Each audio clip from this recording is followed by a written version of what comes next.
A trop retardé. Ça, on appelle ça coup d'État inutile. Moi, je ne voudrais pas qu'il y ait une intervention. Je ne veux pas que la CEDEAO intervienne militairement. Non, ça, je ne veux pas. On se tient les CEDEAO là. Salut chers abonnés, j'espère que vous allez bien. En tout cas, ici, tout va à merveille. Nous sommes là encore pour un micro-trottoir et le sujet du jour est très délicat. La question du jour, c'est quoi? C'est que pensez-vous de l'intervention de la CEDEAO au Niger? Sans plus tarder, let's go!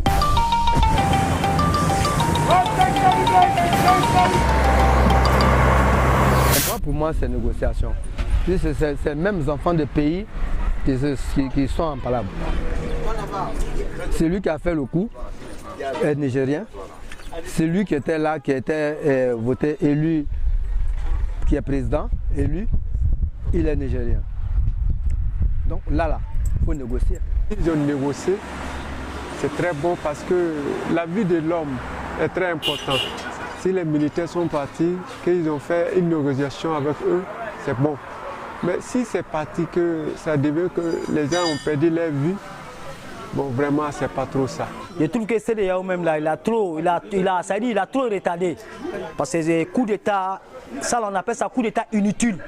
Parce que le monsieur, il était élu par le peuple, pas le militaire. Moi seulement, en tant que moi, CEDEAO, il doit aller rapidement même agir. Si au moins c'était le peuple qui avait décidé qu'on ne veut pas ce monsieur, là le coup d'État, là c'était normal. Mais ce n'est pas le peuple qui a décidé, ça c'est un coup d'État militaire. En tant que coup d'État militaire là, ça même c'est un truc on ne veut plus même en Afrique. Parce que les trucs ça arrête le pays en retard. Ça c'est clair. Voilà. En tant que, quand on dit démocratie, vraiment c'est pas la violence. Démocratie c'est pas la violence. Donc là je suis d'accord, c'est que les CEDEAO veut faire là. Vraiment je les soutiens. Parce que s'ils ont fait ça 2 fois, 3 fois, le coup d'État là sera diminué. Le coup d'État inutile là, ça va diminuer. Nous on a condamné le coup d'État. Vraiment, nous on soutient les CEDEAO là. Vraiment on soutient l'intervention parce qu'on veut la démocratie.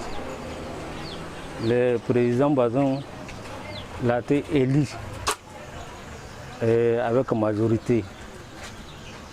Donc vraiment, on soutient l'intervention militaire CEDEAO. Par rapport à l'intervention, ce n'est pas la peine de faire partie de la CEDEAO au Niger. C'est la meilleure solution.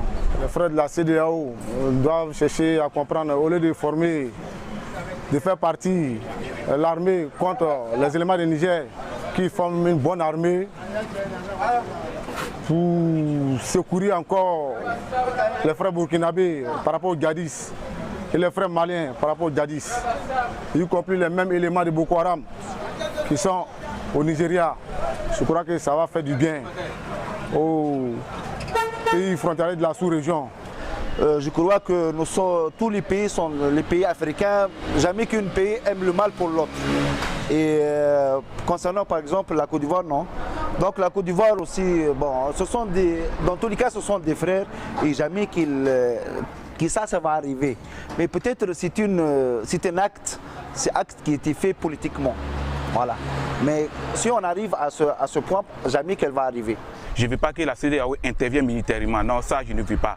Mais tout ce que je demande, que la CEDEAO ait toujours intérêt d'attendre avec le Niger. Et je demande aux autorités nigériennes aussi de recevoir la CEDEAO pour parler, pour dialoguer, pour pouvoir trouver intérêt d'entendre.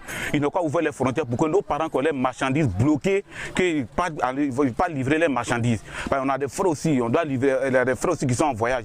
Donc tout ça, là, ça agit sur la population. Les autorités, il n'y a pas de problème. Mais c'est nous, la population, nos frères nigériens souffrent. Donc je demande à la CEDEAO de trouver toujours intérêt à attendre et aux autorités nigériennes de trouver toujours, de recevoir la CEDEAO, trouver intérêt à attendre, finir avec ce fléau pour que la population vive en paix. Je ne voudrais pas qu'il y ait une intervention des militaires de la CEDEAO dans le pays frère, le Niger, pour plusieurs raisons. D'abord, c'est un pays continental. Je veux dire par là qu'il n'a pas de débouché sur la mer. Bon, en leur infligeant ces sanctions-là, il y a des gens qui sont ciblés. Ceux qui sont à la tête là, qui ont fait le coup d'État là, ils sont généralement souvent les moins exposés aux sanctions. C'est le peuple, le bas peuple qui souffre.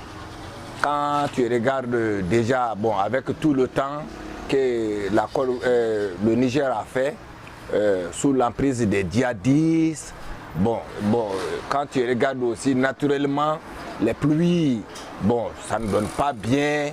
Bon, tu regardes tous ces problèmes-là déjà qui affaiblissent le pays et après encore on vient leur mettre une sanction. Pas de transactions commerciales, financières entre le Niger et les autres pays. Franchement, moi, ça ne me plaît pas. Humainement, c'est pas bon.